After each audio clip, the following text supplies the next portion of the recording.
Hello, my name is Nick Mason. My wife and I, Mary, came here to Salem about a year ago, so we're like new members of Salem, and our impression of Salem was, we moved from one church, Lutheran church, to another, and this was the first one we really went to, and we were really pleased to see how welcoming the church was, and still is, and we find that making friends and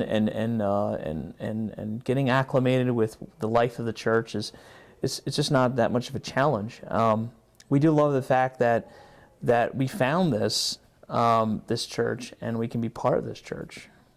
So when we were looking for different churches, one of the things that we wanted to have was because we had left our old church. We had been there for over 13 years, and so one of the things we know about the Lutheran faith is they're biblically sound, that they're sound on that. But more than that, I wanted to know, how was the life of the church? What's the spiritual life of the church? Were they welcoming? Were they outgoing in terms of meeting, opening their doors to people who are new like myself?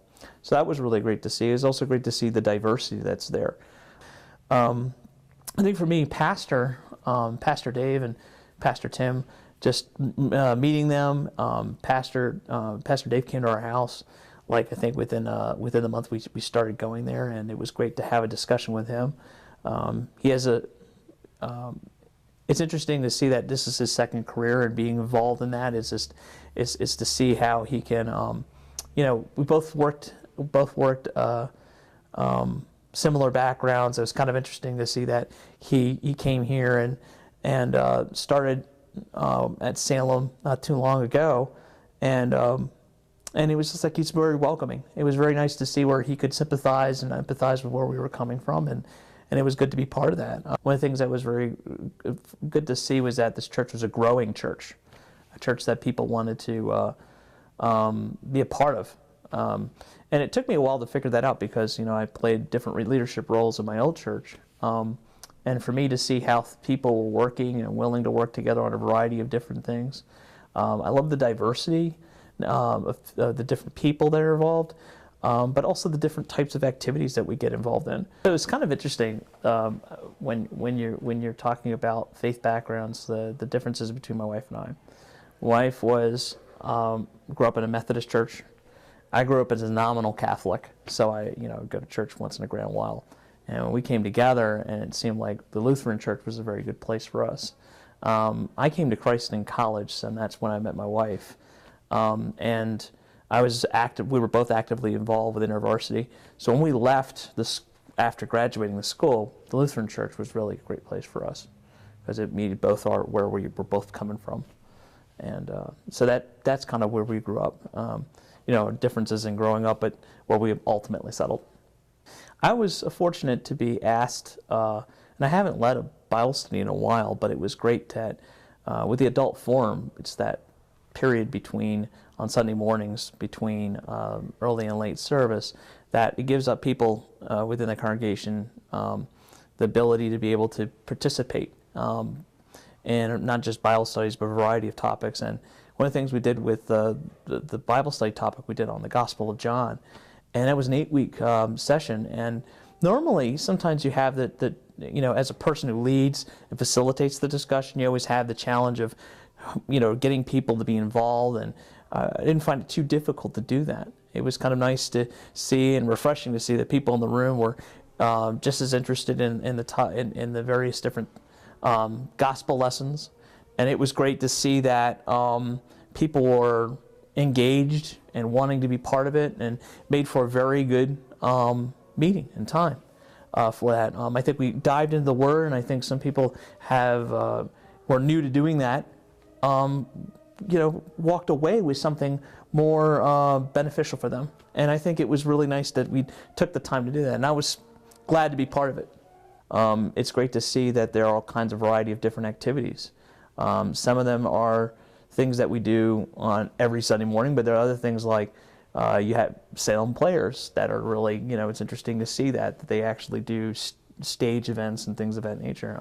The Supper Club, where you have some of the same people who are on the Salem board and all that, Salem players playing part of that. And the Supper Club was kind of a great way for us to do stuff outside the church together. Even some of the new membership fellowship events, to do those things that were really, really good for that particular purpose. I'm joining the choir. The choir is really a great thing for me because I'm new to music. My background has always been, I've been participating in the liturgy or, reading this or doing that. But when it came to actually being part of a choir, well, it's great to be part of a choir. It's great to be a choir of 35. You can go right in there and I knew nothing about music, but they took me by the hand and really been helping me, and I've been part of that for the last 6 months or so, and it has been great to be part of that too. So, the thing that's really neat about it is that you do seem to have a variety of different things for different people here at Salem, and it was something that we were both interested in doing. So, yeah, and I think it's important that you have a church that presents those opportunities, but doesn't present them as obligations. And it's really nice to see that a church like Salem has those opportunities, and for those people who are willing, they could be part of it. They don't necessarily have to head up the committee or run after, unless it's something they really feel called to do so. But it's something that's great, that because there's so many different activities that are going on, and these different activities allow people to be part of the church. I think that says something also about some of the activities we do. It's not necessarily part of a committee or running or doing something. Like some of this may be actually getting together and fellowshipping together, which is something that I think is really great. With the new membership, the supper, the supper club, just those things in there that we do is important.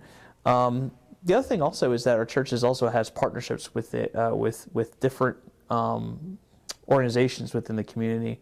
The Catonsville-MD, Food Ministry. We're a part of that. We're helping. We have a mission to help a church down in Baltimore. Down in Baltimore City, Kenton, that we're trying to start a congregation down there to help out with that. That was one of our goals. I think the other thing is also the fact that we have goals.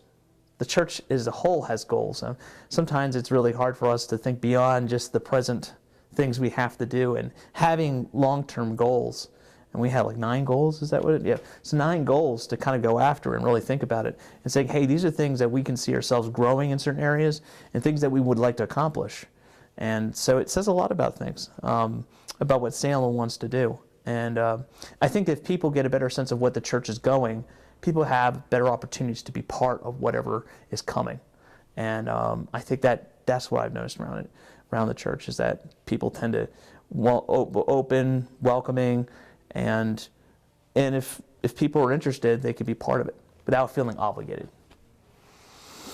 One of the things I also got involved in, and we just had our first meeting, was the evangelism team. And it's one of the qualities I liked about Salem, is that although they're not comfortable, they're new to that idea of what evangelism is, they're always been kind of outward focusing, and what they would like to do is to kind of break down that term, because evangelism can be it means a variety of things to different people. And so right now we're in the process of trying to figure out what evangelism means, and what does it mean to the congregation. But the fact that we were willing to meet and discuss and put a committee together and think out how we're going to, we as a church can be more outward focused and present with the mission that we want to spread the gospel. We want to give people the sense of what does it mean to have a relationship with God? What does it mean to have a relationship with Jesus and to live a life with Jesus? And you see people living that life in this church. It's more like giving people that opportunity who would not otherwise be presented that, giving them the ability to do that. And that doesn't necessarily mean knocking on doors and handing out tracts per se, but it means it could be a variety of things. We're going to be exploring those things in the coming months and so on. But the fact that they're willing to do this and the fact that they're thinking outwardly, it means a lot, because I've seen a lot of churches out there more inward focused, and it can be a challenge. But evangelism, like anything else, it's something that we're called to do, but it is something that we do in step with the God's will. And I think that's what a church should be doing actively and with the community.